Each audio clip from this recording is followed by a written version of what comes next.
Lumabas na uli ang araw. Tara, ice coffee tayo. Bagay na bagay yung malamig na kape sa araw na to. Balik tayo dito sa may Abanao. Doon uli tayo sa rooftop or roof deck para maganda ang view. Sa tapat lang to ng Sunshine Supermart. Ayan ginawan ko na dati ng video tong coffee na to. Masarap yung Only Wings. Price check, bilhin natin yung premium iced coffee. Ito nga pala yung magandang ambience nila habang nagkakape ka. Diba? Ang sarap makipagkwentuhan dito. Kung wala ka namang kakwentuhan, may wifi naman sila. Pwede kahit anong okasyon. Tsaka tingnan mo itong panggawa nila ng kape, espresso machine.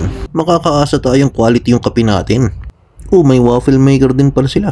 At ito na nga ang premium iced coffee ng Eclisi Cafe.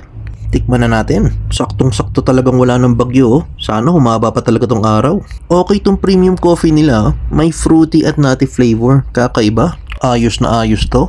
Parang may nakikita. Ano to? Fest Bazaar? Hanggang August 6 lang to. 2 araw na lang. Balikan natin to. At ito na nga, bumalik na tayo kinabukasan. May magandang view dito Syempre meron Baguio to, tsaka nasa rooftop tayo.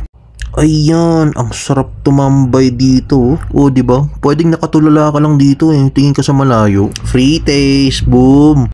May pa-spin the wheel si Eclisi Syempre sasali tayo. Bili uli akong drinks, nakakauhaw. Ano yan? May Eclisi pala na drinks? Ano kaya to? Subukan kaya natin yan. Tingin-tingin muna tayo dito sa mga box nila habang naghihintay ng order. At ito na nga ang pangalan ng restaurant na drink. Eclisi, shake well before drinking. Let's go! Tingnan mo tong drinks na to.